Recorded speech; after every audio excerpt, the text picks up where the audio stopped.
estava falando semana passada sobre o que o amor de Deus pode fazer na nossa vida. O que acontece na vida de alguém que resolve se entregar, que se permite ser amado. Olha para cá agora, vamos fazer silêncio, 1, 2, 3 e...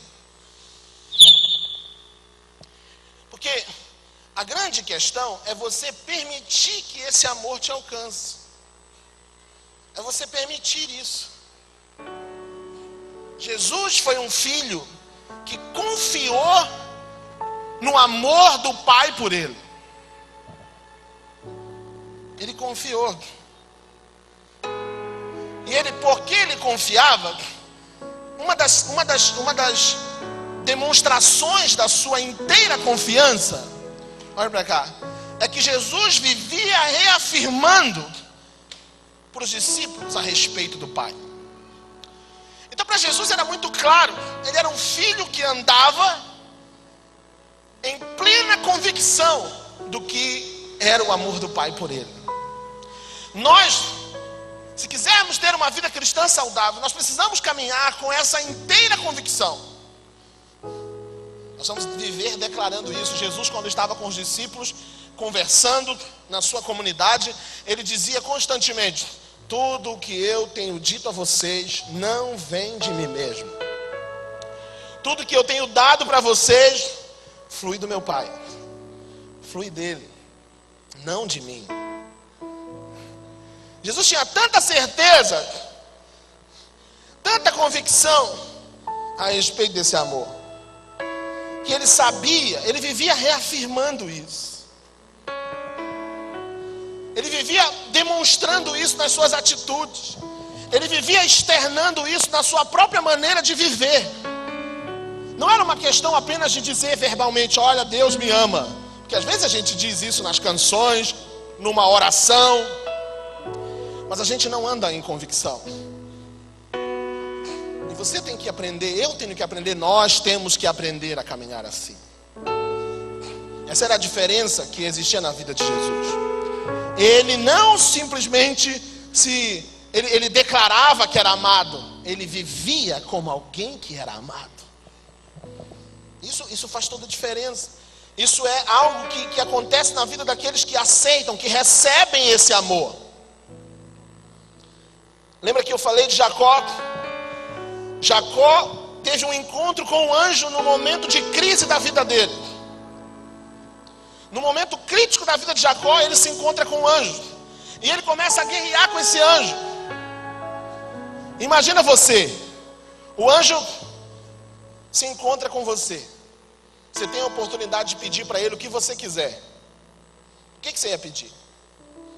Jacó se dá por satisfeito quando o anjo lhe dá o seu novo nome. Ou melhor, o seu verdadeiro nome, o que o pai pensava a respeito dele. E ele diz assim: você não se chama mais Jacó, mas agora se chama Israel, porque você é príncipe. A vida toda, Jacó ouvia alguém chamando ele: Jacó! E toda vez que ele ouvia o nome dele ser chamado, ele lembrava: eu sou enganador, eu sou usurpador, eu sou mentiroso. Toda vez. E agora ele está lutando com o anjo.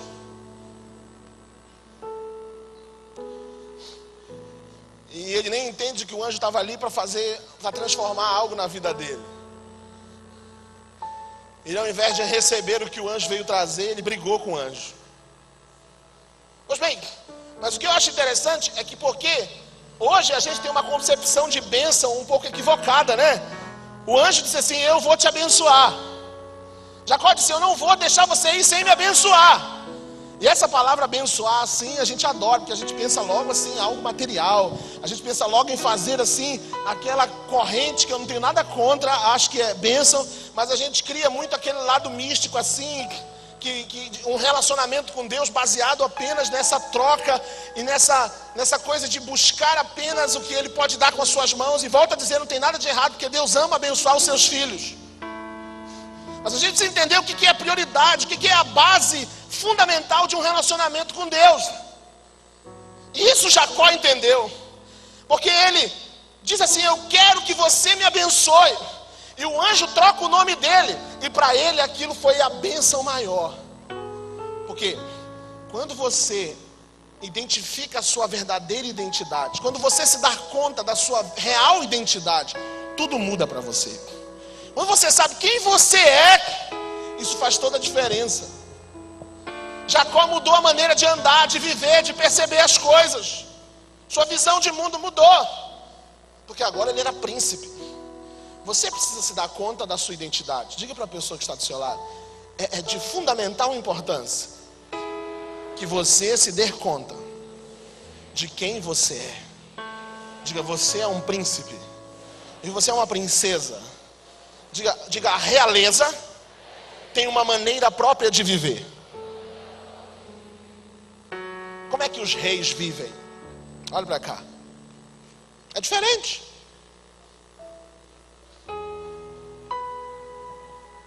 Imagina, gente, onde é que Moisés foi criado?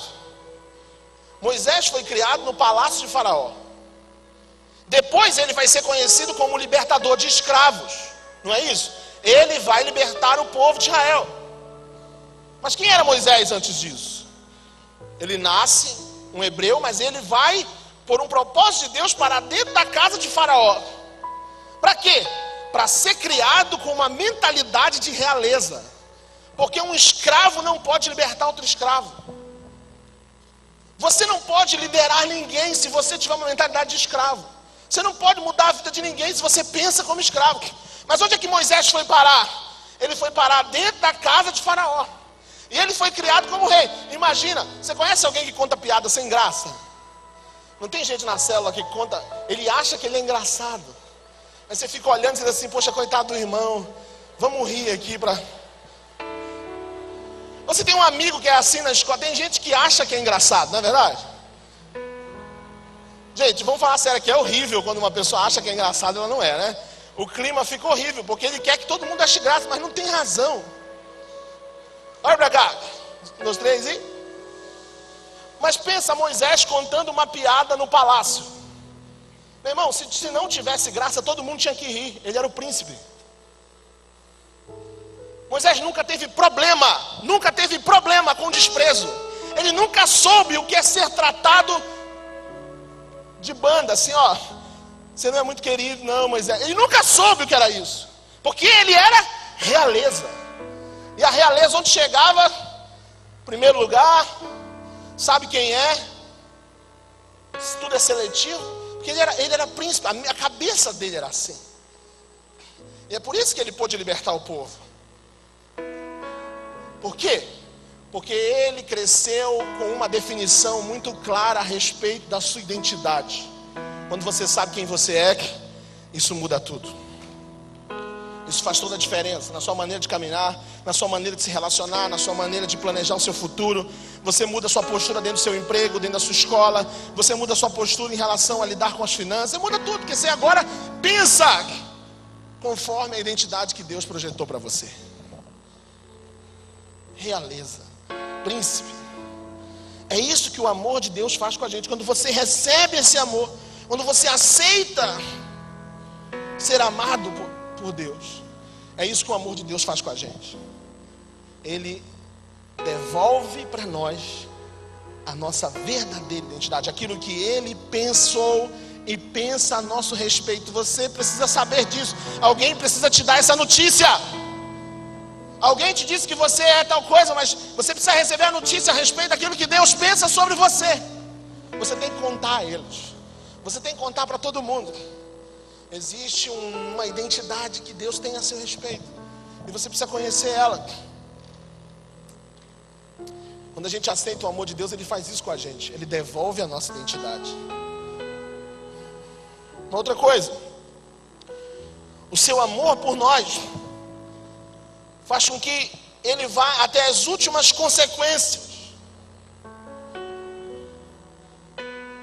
Ele é capaz de suprir a nossa sede mais profunda.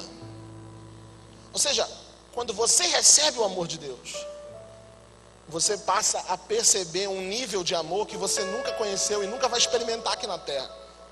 Porque Ele transcende, Ele está acima de qualquer manifestação de amor aqui, limitada.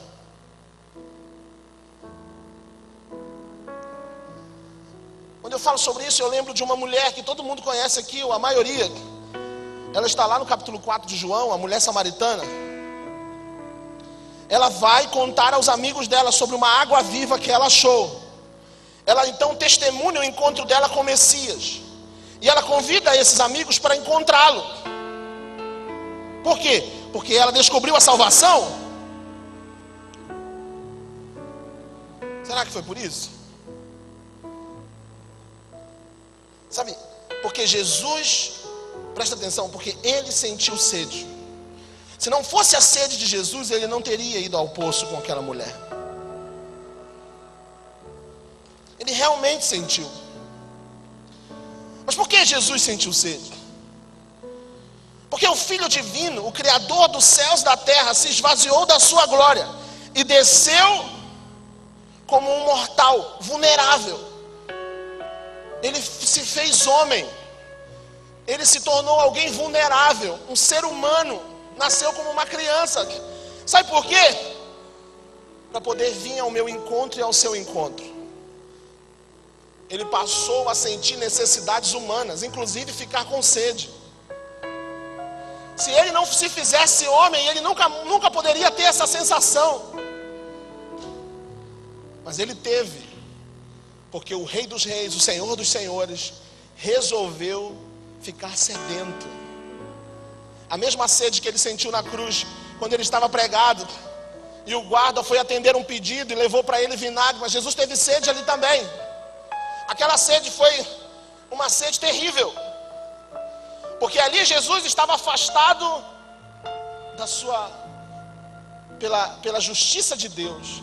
O Pai viu o seu filho sendo sacrificado por causa de um propósito, por amor de todos. Naquele dia Jesus sentiu a sede maior, a sede do afastamento do seu relacionamento com o Pai. Precisava acontecer aquilo. Ali também ele teve sede.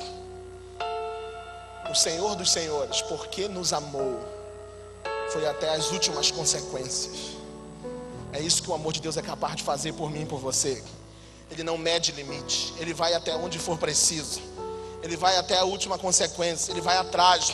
Ele te ama. Ele sussurra. Ele envia alguém. Ele abre um acesso. Ele coloca uma pessoa no seu caminho. Eu tenho certeza aqui que muitos poderiam testemunhar disso.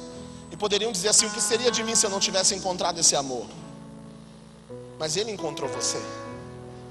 Diga para a pessoa que está do seu lado: o amor de Deus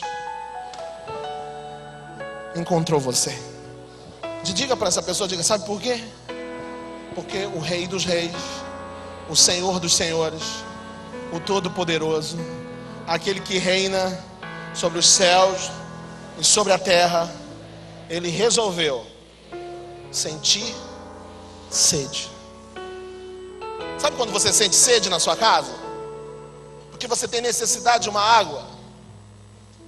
Foi isso que ele sentiu. Ele não precisava ter essa sensação limitada, pequena, comum aos homens. Mas ele teve. Ele se entregou. Ele morreu na cruz. Ele se sujeitou a uma repreensão da época. Ele fez tudo isso porque ele nos amou. O amor dele foi ao nosso encontro. Foi ao nosso encontro. Ele chegou na beira do poço com aquela mulher. Ele se abaixou e disse para ela: você pode me dar água? Porque eu tenho sede. Foi isso que ele fez. Eu quero te convidar a ficar em pé no seu lugar hoje.